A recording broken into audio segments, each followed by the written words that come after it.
আমি কেন জামাত ইসলাম করব, আমি কেন জামাত ইসলামের সমর্থন করব, এই বিষয় নিয়ে কিন্তু আজকের আলোচনা বিষয় হচ্ছে। দেখেন যে যশোর 2 চৌগাছা ঝিগরগাছা আসনের যে এমপি প্রার্থী ছিল জামাত ইসলামের আরশাদুল আলম সাহেব, তিনাকে কিন্তু রেখে নতুন একটি এমপি প্রার্থী ঘোষণা করা হয়েছে।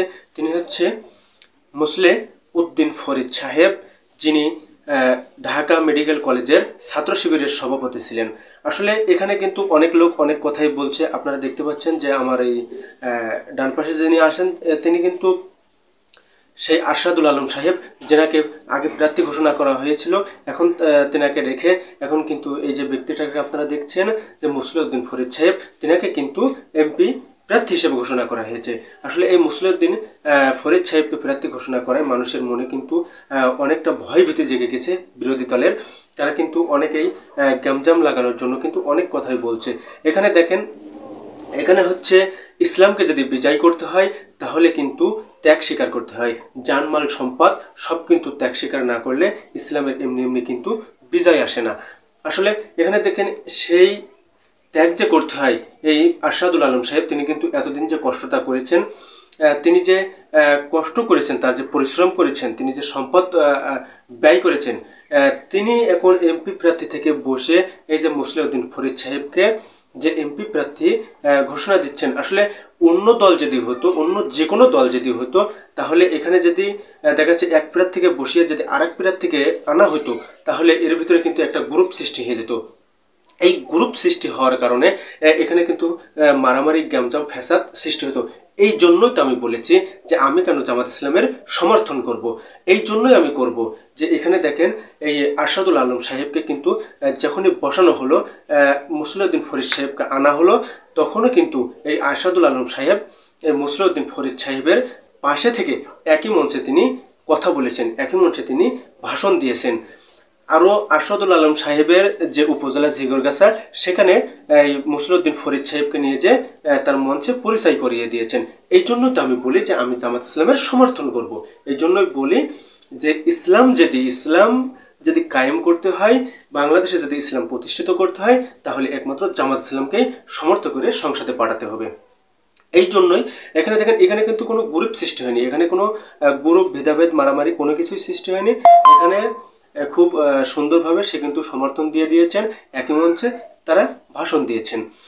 এখানে দেখেন আমরা কিন্তু নবী রাসূলদের আমলেও দেখছি যে নবী রাসূল সাহাবীগণ তারা কিন্তু মাল সম্পদ জীবন তারা কিন্তু ত্যাগ স্বীকার করে ইসলাম প্রতিষ্ঠিত করেছে। আর মদিনায় আদর্শ রাষ্ট্র গঠিত সম্ভব হতো না যদি সাহাবা কেরামরা ত্যাগ স্বীকার না করতেন। তারা মাত্র 10 বছরে ইনসাফ ভিত্তিক আদর্শ সমাজ গঠন করেছিলেন, যা কিয়ামত পর্যন্ত থেকে যাবে। শুধুমাত্র তাদের কিন্তু এই ত্যাগের জন্যই কিন্তু এই সমাজটা গঠন হয়েছে। আসলে এখানে দেখেন মানুষ কিন্তু গ্যামজাম বাঁধানোর জন্য অনেক কথাই বলছে যে এখানে আরশাদুল আলম সাহেব এতদিন কষ্ট করে গেল, কিন্তু আরশাদুল আলম সাহেবকে এখন বসিয়ে রেখে মুসলিউদ্দিন ফরিদ সাহেবকে এমপি প্রার্থী ঘোষণা করা হলো। আসলে এইটাই তো জামাত ইসলাম, একেই বলে ইসলাম আর একেই বলে জামাত ইসলাম। এই জন্য তো আমি জামাত ইসলামকে সমর্থন করব যে এখানে কোনো গ্রুপ সৃষ্টি না হয়ে এখানে তারা মিলেমিশে একটা কাজ করছে, আসলে শুধুমাত্র বাংলাদেশে ইসলাম প্রতিষ্ঠা করার জন্য। আর এই ইসলাম প্রতিষ্ঠা হবে, এমনও হতে পারে যে এই আরশাদুল আলমের ত্যাগ স্বীকারের কারণে মুসলিউদ্দিন ফরিদ সাহেব তিনি পাশ করবেন, এবং বাংলাদেশে এমনও হতে পারে যে আল্লাহ রাব্বুল আলামিন এই ত্যাগ স্বীকারের মাধ্যমে ইসলাম প্রতিষ্ঠা করে দেবে। আর আসলে এই জন্য আমি কথাটা বলছি, এখানে কিন্তু যে দল ত্যাগ স্বীকার করতে পারে না, যে দল গ্রুপিং সৃষ্টি করে, দেখা যাচ্ছে অন্য দলের যদি এভাবে এমপি একটি বসিয়ে আর এক এমপিকে নেশা হতো প্রার্থী ঘোষণা করা হতো, তাদের মধ্যে কিন্তু ভেদাভেদ সৃষ্টি হয়ে যেত, তাদের মধ্যে 2 গ্রুপ সৃষ্টি হয়ে যেত, তাদের মধ্যে মারামারি হানাহানি রক্তারক্তি তাদের মধ্যে সৃষ্টি হয়ে যেত। আসলে এই জন্য তো আমি বলি যে জামাত ইসলামকে এই জন্য সমর্থন করতে হবে, জামাত ইসলামকে এই জন্য ভালোবাসতে হবে যে একমাত্র তারাই আছে ত্যাগ স্বীকার করার জন্য। মাহমুদ শীষ খাত্তাব বলেন, ইসলামের প্রকৃত অবস্থার দিকে ফিরে যেতে হলে ত্যাগ, আত্মবিসর্জন ও উৎসর্গের কষ্ট স্বীকার করতে হবে, যা অন্যান্য জাতিসমূহের মাঝে আমাদের হারানো মর্যাদা আমাদের কাছে ফিরিয়ে আনবে এবং আমাদের অধিকারগুলো সুপ্রতিষ্ঠিত করবে।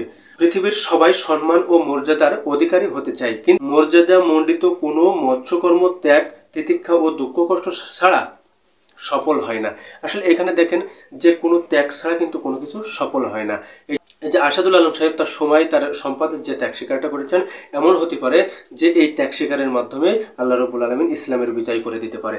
আল্লাহ রাব্বুল আলামিন বলেন, তোমরা কি ভেবেছো জান্নাতে প্রবেশ করবে? অথচ আল্লাহ এখনো জেনে নেননি কারা করবে। অথচ আল্লাহ এখনো জেনে নেননি কারা তোমাদের মধ্যে জিহাদ করেছে, কারা তোমাদের মধ্যে ধৈর্যশীল। সূরা আল ইমরানের 142 নম্বর আয়াত। এখানে এই আয়াতের মাধ্যমে আল্লাহ মুমিন বান্দাদেরকে বুঝিয়েছেন দুনিয়া ও আখিরাতের সফলতা ও মর্যাদা লাভের উভয় হলো আল্লাহর পথে আত্মত্যাগ, দিনের পথে আপতিত যাবতীয় বিপদ আপদের ধৈর্যের পরিচয় দেয়া।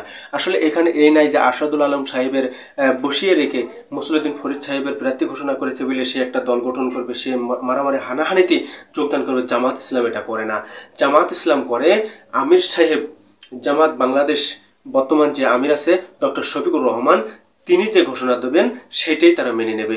এটাই বলে জামাত ইসলাম, এটাকেই বলে ইসলাম। আর এই ইসলামের পথে থাকলে, এই ইসলামী দলের সাথে থাকলে এই বাংলাদেশে ইসলামী রাষ্ট্র গঠন করা সম্ভব হবে। তাছাড়া অন্য কোনো দলের দিয়ে সম্ভব হওয়ার সম্ভাবনা নাই। কারণ আপনারা দেখেন যে এখানে কিন্তু আমি বারবার একই কথাই বলছি যে অন্য কোনো দল হলে কিন্তু এখানে একটি মারামারি হানাহানি বিভেদ সৃষ্টি হতো, কিন্তু বাংলাদেশ জামাত ইসলাম তারা ত্যাগ স্বীকার করতে পারে। এই ত্যাগই হচ্ছে বড়, ত্যাগই হচ্ছে ইসলাম। এই ত্যাগ স্বীকার না করলে ইসলাম কায়েম করা সম্ভব নয়। এই জন্য আগে ত্যাগ স্বীকার করতে হবে, তারপরে ইসলাম কায়েম করতে হবে। তাই আপনি যদি সবকিছু ধরে রাখেন তাহলে কিন্তু ইসলাম কায়েম এমনি এমনি হবে না। দিনের জন্য ত্যাগের আরেকটি উপকারিতা হলো ঈমান মজবুত হওয়া। আল্লাহ বলেন, অবশ্যই তোমরা পরীক্ষা পতিত হবে তোমাদের ধন সম্পদে, তোমাদের নিজেদের জীবনে। আসলে আমি কিন্তু বারবার এক কথাই এই কারণে বলছি যে এখানে কিন্তু ত্যাগ জিনিসটা সবচাইতে বড় জিনিস। আপনি যদি কিছু ত্যাগ না করেন তাহলে কিন্তু কোনো কিছু পাওয়ার সম্ভাবনা নেই। আপনি এখানে রাজ কায়েম করে যাবেন, আপনি পরকালে যে আপনি ভোগ করবেন, আপনি জাহান্নামে যাবেন, কিন্তু আপনি দুনিয়াতে ত্যাগ স্বীকার করে যাবেন, আপনি জান্নাত লাভ করতে পারবেন। আর আমি বলতে চাই এটাই যে আরশাদুল আলমের এই ত্যাগ স্বীকারই হতে পারে ইসলামের বিজয়। এই জন্য আমি বলছি, এই জন্যই তো আমি বলি যে আমি কেন জামাত ইসলাম করব, আর আমি কেন জামাত ইসলামের সমর্থন করব, তার দৃষ্টান্ত প্রমাণ এই আরশাদুল আলম সাহেব। ইনার কাছ থেকে আপনারা শিক্ষা নেন কিভাবে ত্যাগ স্বীকার করতে হয়, ইনার কাছ থেকে আপনারা শিক্ষা নেন কিভাবে জান মাল সম্পদ দিয়ে নিজে আরেকজনের ইসলামের জন্য, শুধুমাত্র ইসলামকে ভালোবাসার জন্য, শুধুমাত্র জামাত ইসলামকে ভালোবাসার জন্য, শুধুমাত্র আল্লাহকে পাওয়ার জন্য কিভাবে ত্যাগ স্বীকার করতে হয়। আপনারা এই আরশাদুল আলম সাহেবের কাছ থেকে আপনারা শিক্ষা নিন। সমালোচনা না করে আপনারা এই আরশাদুল আলম সাহেবের কাছ থেকে আপনারা দৃষ্টান্তমূলক একটি শিক্ষা নিয়ে যান।